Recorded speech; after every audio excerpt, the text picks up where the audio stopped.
Hey, I'm Amy Chang. I'm a nationally board certified health and wellness coach, and this is Healthy AF.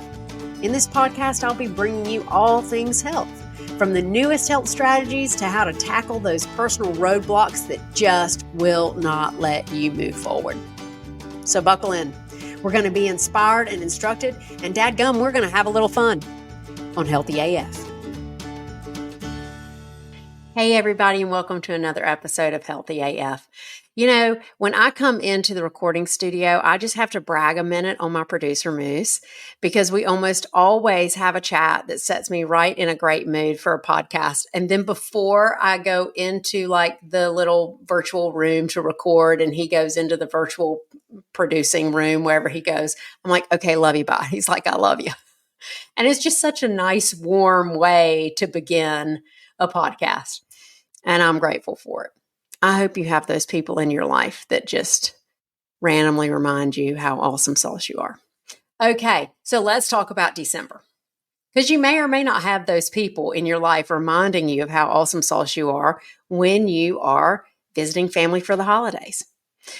I wanted to address a very common thing that I've lived through that I hear a lot of, particularly moms, but I think everybody does it, and I think it's relatable to everybody. Taking responsibility for things that we actually can't control. Holiday edition.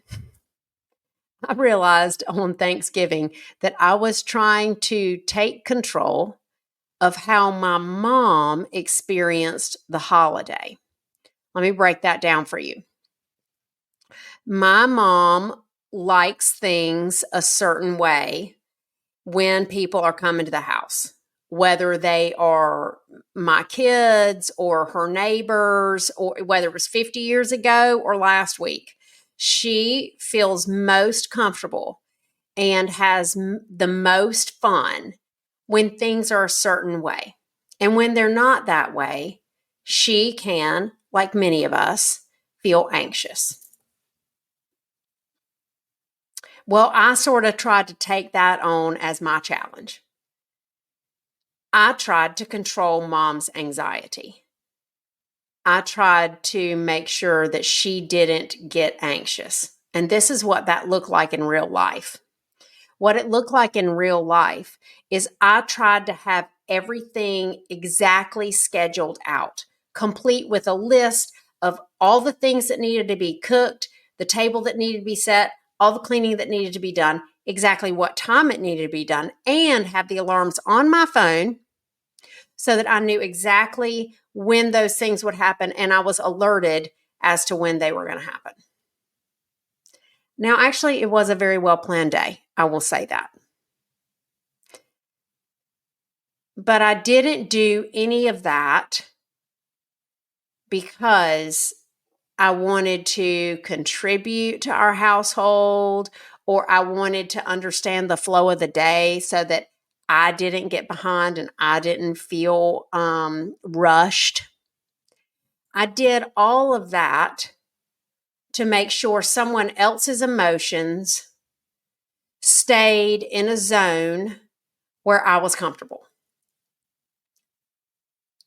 Yeah, now are you beginning to hear the crazy?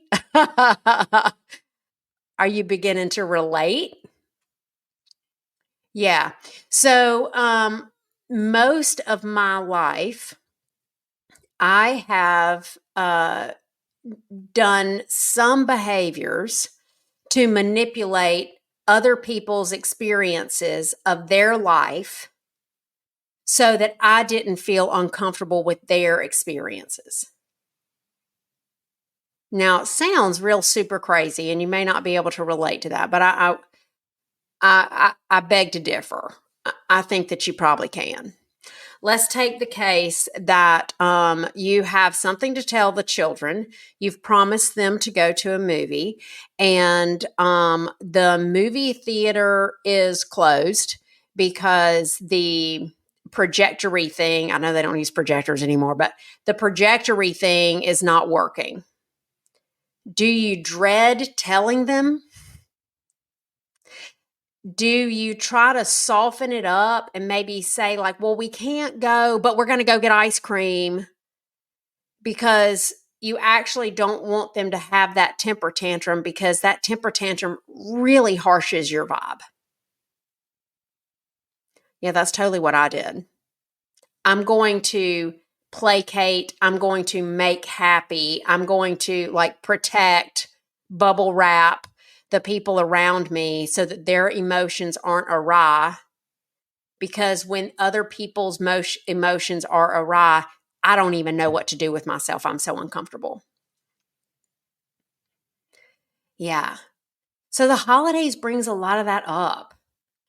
You know, we have a lot of people coming into the house. We might be going to their house. And like from the tiniest little things, like I went to visit a friend last weekend, actually. And it's, should I poop in this bathroom that's downstairs right beside the kitchen? Or should I go upstairs to that guest bathroom? Or, like, I don't want to inconvenience anybody. I don't want to be in the way. I want everybody to be happy, and how do I change my behaviors and what I need with that motive? So let's look at many of my friends, and I'm not really included in this because I have a unique situation with my holidays. But many of my friends who do have college age kids have their kids coming home for the week, coming home for the holidays, and coming home for Christmas. So let's see if you can relate to this. Your kids are coming home. Change it to relatives coming in town if you need to. You are busting your hump all week to get the house clean, to get the sheets changed and put on the bed proper, to get all the dog hair up, to go to the groceries and find all the things that they like. That one food that you can only get at the Harris Teeter, go get all the rest of them at the Food Line. You're looking for all the recipes that are the favorites, including the cakes from your grandma and Aunt Sandy's fried chicken and all that stuff. And you're hoofing around trying to get everything just perfect. This one likes the Starbucks caramel creamer, but this one needs the oat milk creamer. Trying to get all that just straight. Trying to make sure that the presents are wrapped, the tree is decorated beautifully, everything is outside, cleaned up, leaves are picked up, right? All this scurrying around. Now, this is where we start shredding hairs, okay?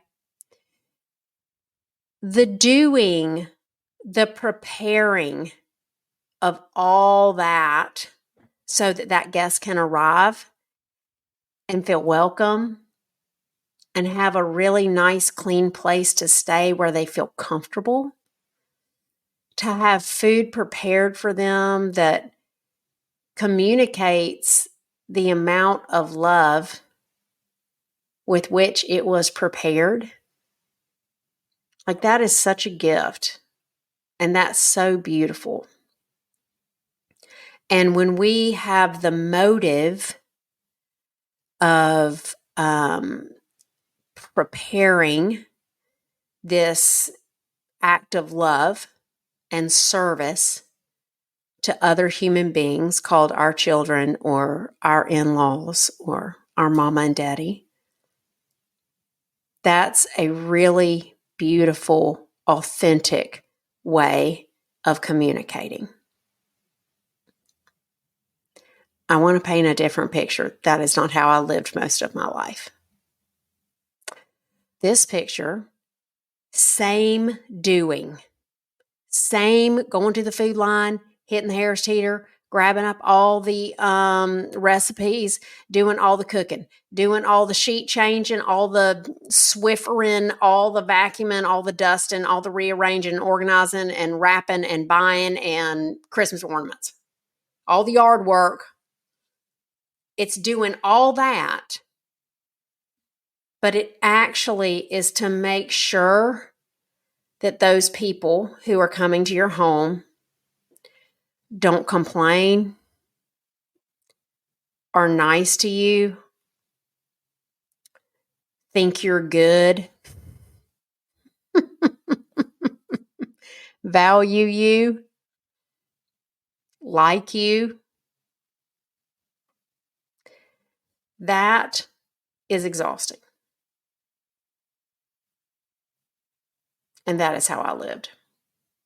And I know some of you listening to this podcast right now can relate to the motive for all of that being, I want to make sure that those people are happy because I want to make sure that I'm liked because I want to make sure that I don't get left behind or I want to have worth.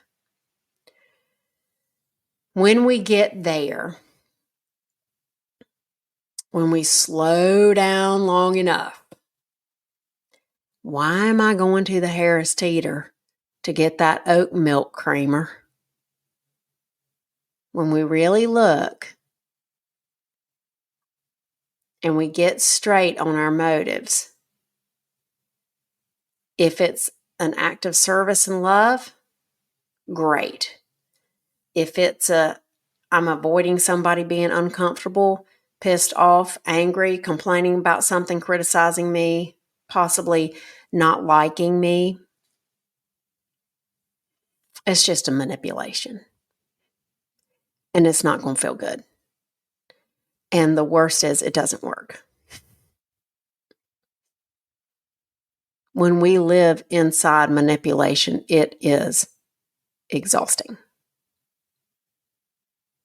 And the very thing that we want for people to like us or for people to be around us or not leave us or be connected or have belonging is 100% blocked by the motive of manipulation. Now, sometimes when I work with people and I use that word manipulate, we get all kinds of butt hurt. I know. It took me a while too. When I first started on my personal professional journey, if someone described to me that I was manipulating a situation or a person, I was really offended. No, I would never do that. I'm a good person. Well, you do that. You do it. I do it. Everybody does it. And we've been doing it since we were infants. So I want you to listen and just, you don't have to get married to this idea, but just contemplate. We all know babies, right? If you've ever been around a baby, you know how fast they learn. I mean, they may knock their spoon off their high chair and have mommy pick it up one time by accident. Every other time is just like, oh my God, that's so cool. Look, hey, watch this. I drop the spoon, she picks it up. It's awesome. We know that they do that. And actually, by the time they've done it 15 times, because they are so entertained, that spoon does not go back on that high chair, right? We change our behavior. It's no different than when a baby's hungry. A baby's hungry and they cry because physiologically they're hungry and their body is telling them, hey, I'm hungry, this is uncomfortable and I don't like it. But then at some point they learn, oh, if I cry a little bit, then mom will come feed me. And it doesn't have to be out of hunger. It might be they just want to snuggle. Same thing. Have you ever watched a toddler throwing an absolute fit, complete with like on the ground, legs kicking, horrible? You'd think that their spleen was being ripped out, only to like stop the minute like grandma walks in. Or I don't know, any little thing distracts them from the temper tantrum they're throwing. They're doing that exaggerated response because they want something. They're not bad people, man. Toddlers are not bad people. They're smart as stink. And they're learning to get what they want. I learned very early on, keep the peace, comfort people, make people happy, be good. And I learned how to manipulate people like that. I mean, my God, I'm a nurse, for Pete's sake. I can comfort you. And it's a good thing when it's coming from service. It's not a good thing when I'm just comforting you up because I'm tired. I'm like 11 hours and 55 minutes into a 12-hour shift, and I really just need you to stop hitting that call bell. So I'm going to fluff them pillows for you, buddy. But then I'm getting the heck out of here. You see that difference? I'm going to fluff the pillows because I'm serving you versus like, dude, I just need you to be like, I'm going to be real sweet to you for about the next 2 minutes because this girl has got to go to the potty. Right? It's different. So I'm going to leave you with this coaching question. This holiday season, who are you trying to control? What are you hustling and grinding about trying to control them with? And how can you do something different? Who are you trying to control? I can tell you for me, I will need to journal about trying to control / not trying to control my children's experience of the holiday, my mama's experience of the holiday. And what are you doing to try to control that? Am I stepping over, disrespectful responses? Am I letting things go that normally I wouldn't? Am I not taking care of myself in order to create someone else's experience so that I don't have to deal with any uncomfortableness that I don't want to deal with? And what can I do different? What can I do different? I'm going to give you a solid answer for that. Stop.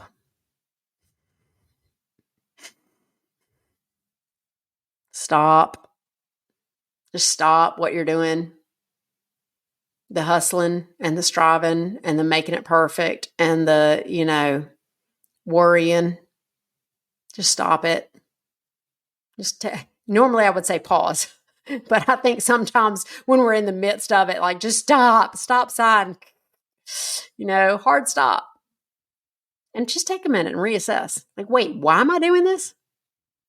Am I doing this because I love these people and I just want them to have the best time ever and I'm going to, serve them? Am I doing this in service? Or am I doing this because man, I'm just tired and I'm just trying to avoid the bullshit? Gosh, you deserve so much better in your life than living to avoid bullshit. Anyway, happiest of holidays. A little self-reflection is going to get you straight to a place where you can serve and love people and take care of yourself in the meantime. If any of this conversation is hitting a nerve from you and you need to talk it out, go ahead and grab yourself a consult with me. We'll talk it through and see if I can help you or if your next steps look something different. Give yourself some grace, most of all. These are big changes. And I'll see you next time on Healthy AF. Thank you so much for listening to this episode of the Healthy AF podcast. I hope that it has helped you create a new possibility for your health and sets you into action to go get it. If you want more information or if you want to connect with me, visit my website at myhealthylife.coach. And don't forget to hit the subscribe button so that each new Healthy AF episode will be sent directly to you. Let's take you from where you are to where you want to go.